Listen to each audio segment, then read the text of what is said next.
Messieurs, bonjour et bienvenue sur votre web TV citoyenne kunafoni.com. Aujourd'hui, nous recevons à l'écoute des candidats Modibo Koné, qui est candidat à l'élection présidentielle du 29 juillet prochain.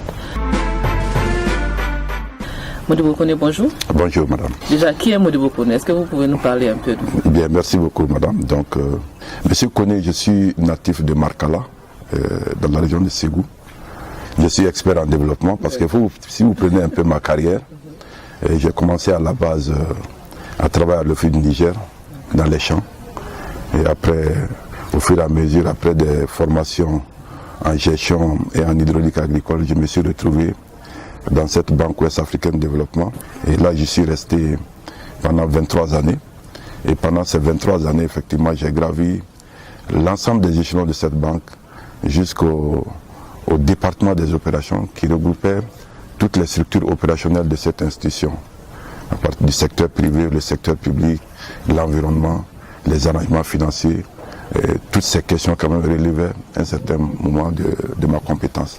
Donc, et c'est après ça que j'ai eu une carrière à la CMDT, dans le système coton du Mali, où j'ai pu voir un peu toute l'importance de cette culture et tout ce que cette culture peut amener à notre pays.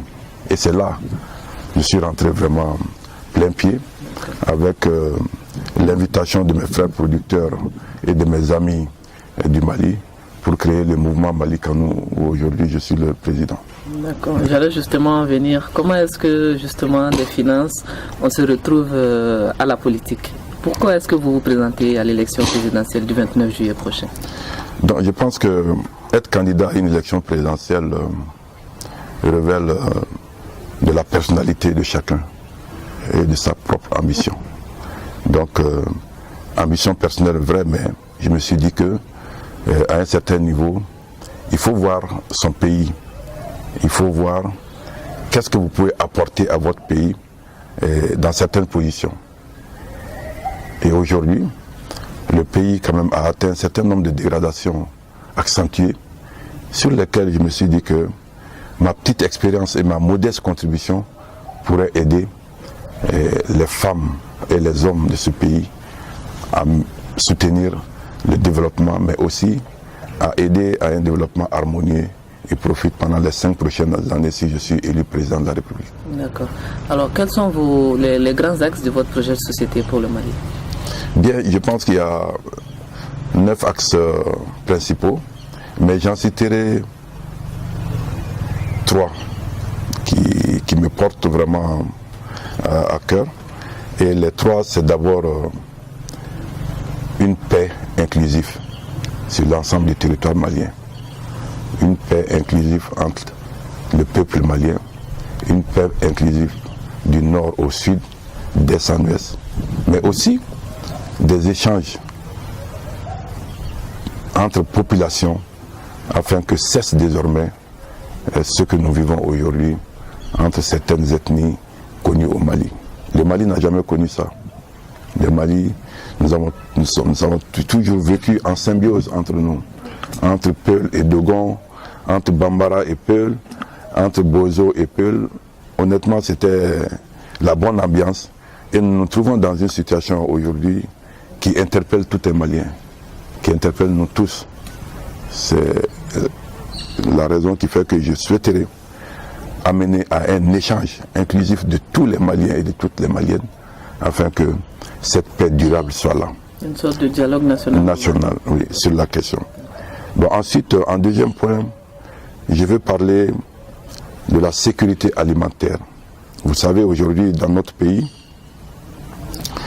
beaucoup de familles ne mangent pas les 3 repas par jour. Et nous sommes un pays à vocation agro-silvo-pastorale. Nous pensons qu'il faut mettre l'axe sur cette stratégie afin que les Maliennes et les Maliens puissent d'abord produire pour leur autosuffisance alimentaire, mais aussi le Mali, avec les millions d'hectares que nous avons en termes de riziculture, puisse faire l'exportation du riz à destination des pays voisins. Et là, c'est le deuxième point. Le troisième point, je vais toucher un peu à tout ce qui est social. Quand je parle de social, j'appelle l'éducation. j'appelle la santé, et faire en sorte que le développement à la base puisse être soutenu à ce niveau. Et qui dit développement à la base interpelle chaque candidat par rapport à ce qu'il veut faire à ce niveau-là. Et nous, dans les 5 années de notre mandat, nous allons faire en sorte que l'école à la base soit vraiment quelque chose de pérenne, mais aussi par la construction d'environ 10 000 classes au niveau des écoles, ce qui revient à 2 000 classes par an, mais aussi faire en sorte que le système santé puisse se développer avec des compétences, mais aussi avec des infrastructures qui pourront aider les Maliennes et les Maliens à se soigner tous les jours. Voilà un peu ce que je voulais ajouter par rapport à les 3 principaux points. D'accord. Merci. Alors vous avez parlé éventuellement de jeunes. La jeunesse malienne représente 65% de la population. Est-ce que vous avez des projets spécifiques pour cette jeunesse-là qui représente un peu l'avenir du pays?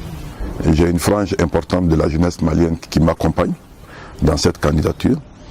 Aujourd'hui, dans notre programme de société, nous avons prévu 250 000 emplois en 5 ans, ce qui revient à 50 000 emplois chaque année.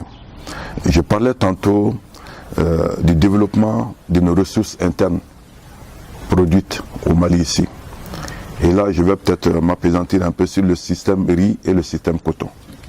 Vous savez, le Mali produit du riz, le Mali transforme du riz et le Mali n'a pas assez d'industrie afin que notre label riz puisse être vendu.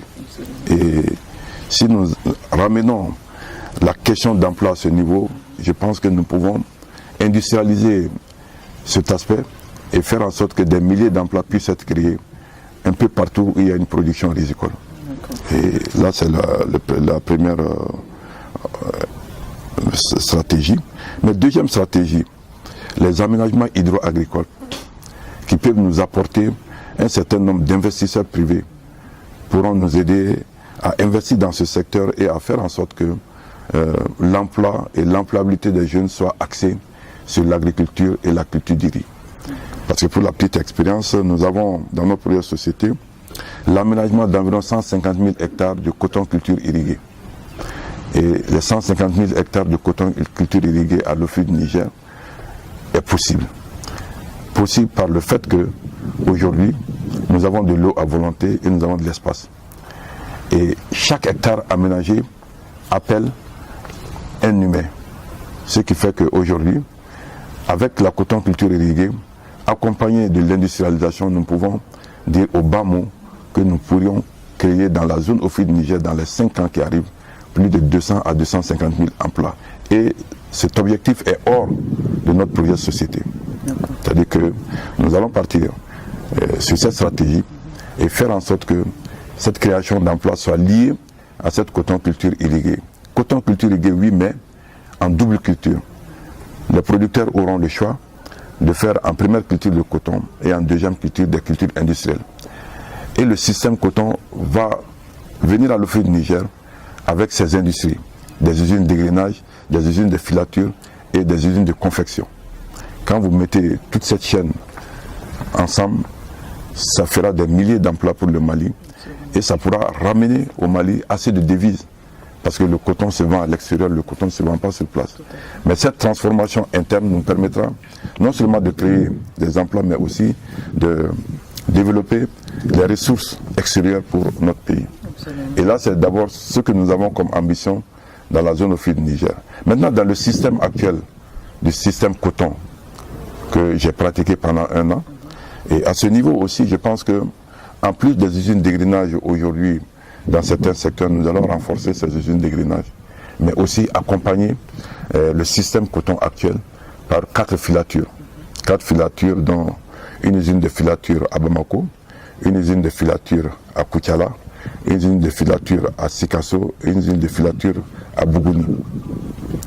Ces usines de filature devront ramener à chaque niveau d'autres industries liées au coton. Parce qu'aujourd'hui, pour expliquer un peu la stratégie, chaque fil correspond à une confection.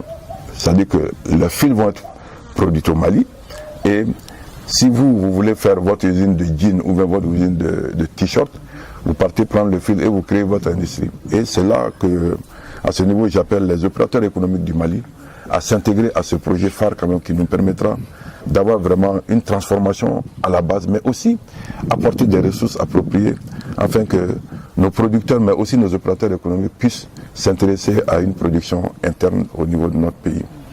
Et ensuite, ce système coton actuel va être renforcé au niveau de la Comatex de Ségou par de la confection. Vous savez que la Comatex de Ségou aujourd'hui produit certes des pagnes et de crétonnes, mais aujourd'hui, je pense qu'il faut renforcer le système pour que le made in Mali, en termes de t-shirt, en termes de jeans hautes là, puisse être produit localement au niveau de la Comatex à Ségou. Et là, vous avez au Bamo une création d'environ 3 000 à 4 000 emplois sur Ségou.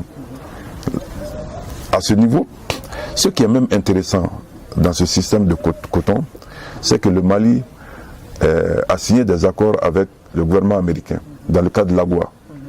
Et dans le cadre de l'AGOA, les produits maliens, en termes de textiles, peuvent être vendus aux États-Unis sans droit de douane.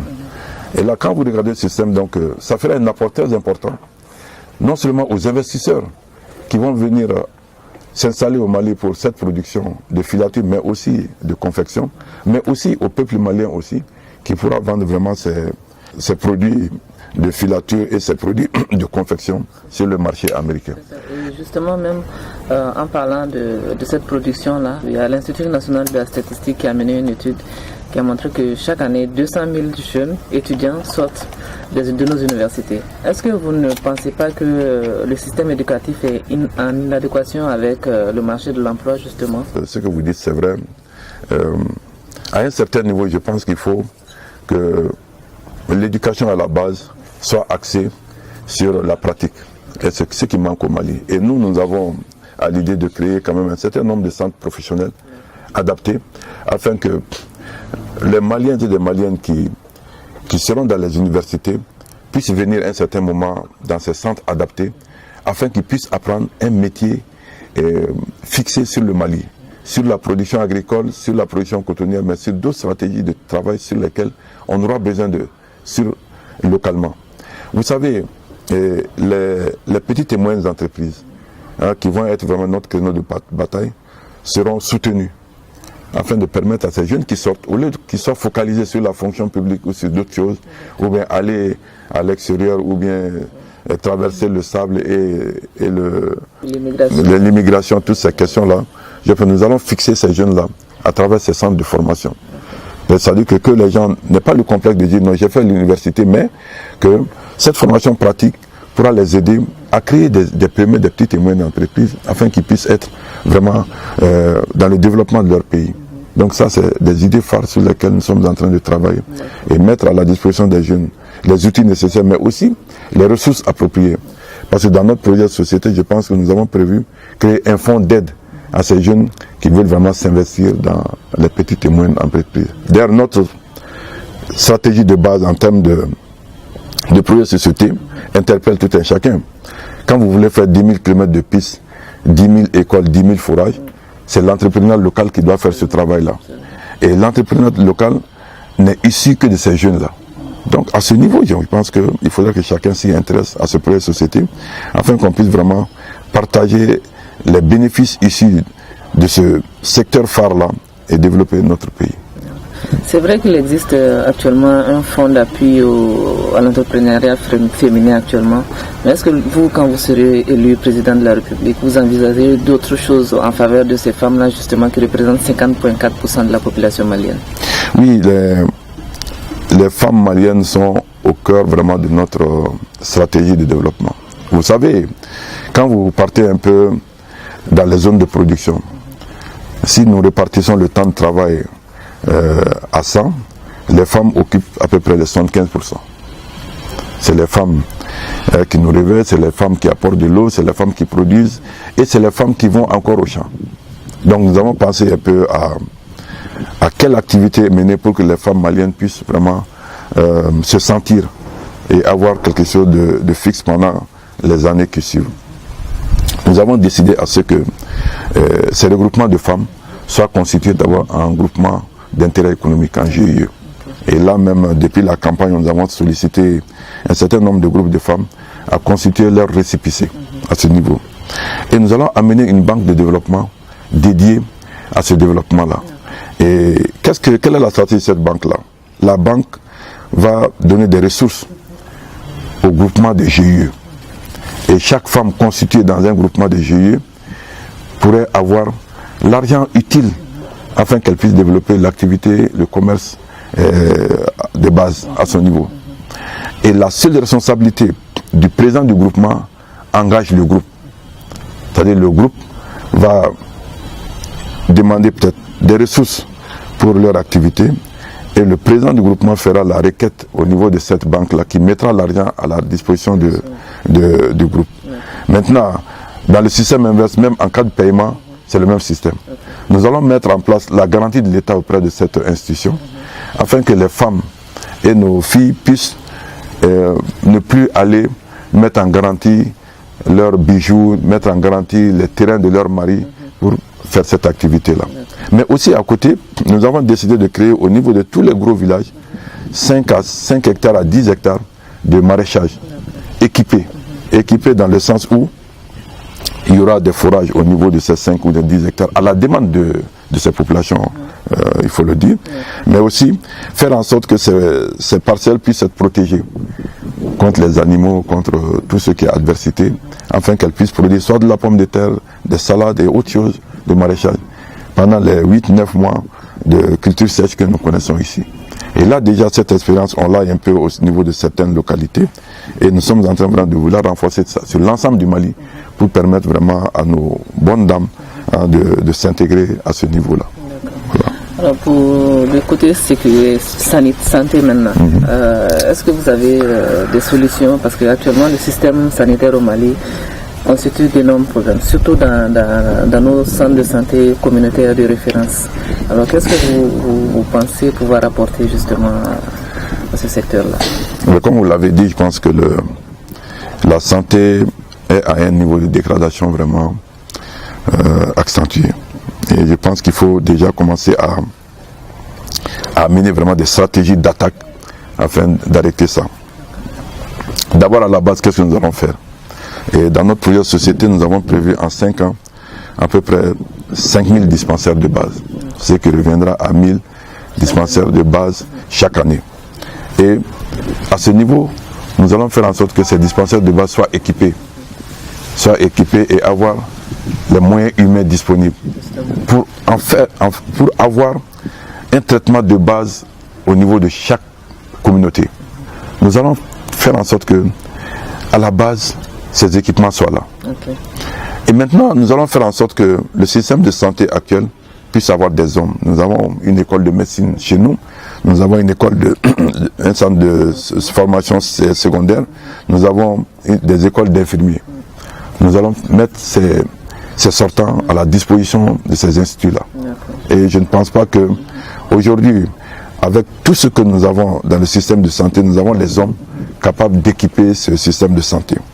Et là, c'est notre première approche. Deuxième approche, nous allons amener au moins au niveau des centres urbains, et des plateaux médicaux qui pourront vraiment faire office de stratégie de développement dans ce secteur. En parlant justement de ces plateaux médicaux, il y a la télémédecine qui est là. Est-ce que le Mali est une référence, on va dire, en matière de télémédecine? Oui. Est-ce que vous pensez que vous pourriez développer justement cette télémédecine-là sur toute l'étendue du territoire national? Oui, la télémédecine, je pense que je voudrais amener ça à un certain niveau. Parce que ce que je suis en train de vouloir dire, au niveau de certaines régions, nous allons mettre en place vraiment des centres de santé adaptés, c'est-à-dire que des hôpitaux modernes avec un plateau médical vraiment de haut niveau. Et ce plateau médical de haut niveau pourra avoir tous les traitements dédiés. Parce que moi, j'ai une inquiétude par rapport à tout ce qu'on dépend dans le système de santé. Quand vous prenez un vol sur la Tunisie ou sur le Maroc, c'est des vols remplis de Maliens et de Maliennes. Je pense qu'en faisant quand même des structures adaptées à ce niveau, nous pourrons faire l'économie des investissements en termes financiers dans ce domaine-là. Maintenant, vous parlez de la télémédecine, je pense que le Mali a fait une expérience quand même salutaire à ce domaine. Nous allons développer cette stratégie au niveau de toutes les régions. C'est-à-dire qu'au niveau des régions, la télémédecine peut être praticable, mais en accord avec un système développé en Europe et en Occident pour permettre d'assister nos médecins au niveau local. Mais toutes ces questions devront être accompagnées par une formation des formateurs. Parce qu'il faut une formation appuyée à la base afin que nos médecins, nos infirmiers et aussi nos infirmiers d'État puissent vraiment avoir vraiment les compétences utiles et nécessaires pour peut-être développer cette question-là, ce qui pourra vraiment nous aider. Mais aussi, il y a une autre stratégie sur laquelle nous avons oublié, nous commençons à oublier. C'est l'accompagnement de notre système de santé par les Cubains, mais aussi par la Chine. Et vous savez, dans le temps, les gens quittaient Bamako, Ségou pour aller se soigner à Markala. Aujourd'hui, cette coopération avec la Chine et avec les Cubains a commencé vraiment à diminuer. Et n'existe même pas à certains niveaux. Je pense que nous allons voir avec ces grands États comment renforcer le système de santé avec ces équipes chinoises qui ont montré leurs preuves, qui ont montré au Mali que la coopération chinoise et le Mali peut développer le système de santé et aider à soigner beaucoup de Maliens et de Maliennes. Alors maintenant, question corruption. On sait que le Mali fait partie des pays les plus corrompus au monde. Parce qu'en 2016, l'ONG Transparency International a mené une étude qui a classé le Mali 116e sur 176, et c'est pas négligeable. Alors qu'est-ce que vous comptez faire justement pour résoudre ce problème de corruption? Je pense que aujourd'hui, c'est la plaie qui gangrène un peu notre système économique. Et pour rappeler ce qu'un de mes commentateurs dit, il dit qu'une seule personne pourra prendre ou bien bouffer, et si vous m'excusez du terme là, la contrepartie de 1000 personnes. Vous voyez un peu, lui dans son intervention, dans sa communication, ce qu'il veut dire. C'est-à-dire que nous avons dit qu'il faut créer des procédures fiables au niveau de notre système de gestion. Procédures fiables, la gouvernance surtout. Et faire en sorte que un contrôle a posteriori et a priori soit déjà mis en place à tous les niveaux. C'est-à-dire que tu ne peux pas dire que non, j'ai certes fait cette activité et c'est oublié, mais qu'il y ait derrière vraiment un contrôle dynamique. C'est-à-dire que je n'appelle pas contrôle policier, mais j'appelle contrôle dynamique parce qu'il faudrait que les Maliens et les Maliennes puissent se sentir, se dire à la fin de chaque journée, qu'est-ce que j'ai apporté à mon pays? Ou bien qu'est-ce que j'ai gâté pour mon pays? Et lorsque cette éducation civique revient à notre niveau, je pense que nous pourrons d'abord commencer à baisser le niveau de corruption. D'abord là, c'est des pratiques sur lesquelles nous avons combien d'années d'indépendance et c'est des pratiques qui sont restées pendant longtemps. Pour en sortir, il faut des mesures énergiques, mais des mesures énergiques progressivement. Nous n'allons pas dire, bon, nous sommes venus, c'est la lutte contre la corruption, nous n'allons pas faire du folklore, mais nous allons travailler en bas afin que les agents de développement à la base puissent se sentir concernés. Parce que quand vous arrivez à maintenir les agents de développement à la base, la crème qui est en haut, qui constitue les cadres, peut être vraiment informée et peuvent aussi participer à ce développement-là. Donc à ce niveau, je dirais que la corruption constitue vraiment une plaie pour notre pays. Nous devons en être conscients, mais nous devons faire en sorte que les Maliens et les Maliennes puissent vraiment en mettre dans les priorités si nous voulons développer notre pays. Si nous voulons faire en sorte que le Mali soit cité parmi des pays exemplaires, nous devrons faire en sorte que l'exemple soit montré d'abord par les autorités, les responsables, les directeurs et les agents de la base. Voilà un peu l'idée que nous avons. Et nous avons vraiment les instruments utiles à le faire. Mais je dis aussi que souvent, quand il y a du boulot, on oublie la corruption. Quand les gens sont occupés à tous les niveaux, ils sont occupés à tous les niveaux à produire et à travailler, je pense que vous n'avez pas le temps de vous focaliser sur certains aspects de la corruption. Voilà. Alors, une avant-dernière question, on va dire. Plusieurs analystes et experts politiques annoncent ces élections du 29 juillet assez turbulentes, compte tenu de la situation déjà qui existe au Mali. Alors vous, quel appel est-ce que vous avez à lancer justement à ces 8 millions d'électeurs qui iront dans les urnes le 29 juillet? Surtout, beaucoup de personnes n'ont pas encore retiré leur carte d'électeur. Qu'est-ce que vous pouvez leur dire justement? Non, je pense qu'il y a assez d'incertitudes à ce que nous ayons des élections régulières. Et nous devrons tous quand même nous impliquer afin que l'ensemble des Maliennes et des Maliens puissent ramener ça à leur niveau et regarder leur pays. Vous savez, nous, au niveau du mouvement Malikanou, nous souhaiterons avoir une élection apaisée pour notre pays, parce que c'est l'opinion nationale et internationale qui nous regarde. Donc une élection réussie serait très bien pour le Mali et pour les Maliens. Donc il faudrait que nous jouions sur cette carte-là. Mais aussi, nous commençons à avoir effectivement quelques difficultés dans la décision des cartes. Et à un mois des élections, quand on vous annonce que l'administration est en grève, cela va amener un handicap sur la décision, mais aussi sur l'organisation. Et là, j'appelle aussi les organisateurs, l'administration territoriale, les préfets, les préfectures, les gouverneurs, afin que chacun fasse de cette fête, parce que moi j'appelle de cette fête de la démocratie, une belle fête. Une fête qui peut rehausser encore notre pays, qui peut rehausser le Mali, qui peut rehausser les Maliens. Et je souhaite vivement que chacun intègre ça dans cette prière de tous les jours, afin que nous puissions vraiment aller dans les élections apaisées le 29 juillet 2018 et que le meilleur pour le Mali puisse sortir gagnant de ces élections. Voilà. Alors pour terminer, quels sont les atouts du mouvement Malikanou? Je pense que je n'aime pas trop parler de ça, mais il faut le dire, nous avons la jeunesse et nous avons les femmes. Ce que les femmes veulent, Dieu veut. Et les femmes sont accompagnées par leur mari. Les femmes sont accompagnées par leurs fils et leurs filles. Donc nous pouvons croire que notre choix d'être candidat aux élections du 29 juillet 2018 est porté déjà par les femmes. Et le succès est au bout, Inch'Allah. Voilà. Merci beaucoup. Merci. Merci, chers téléspectateurs, chers internautes, chers auditeurs de Kunafonic.com.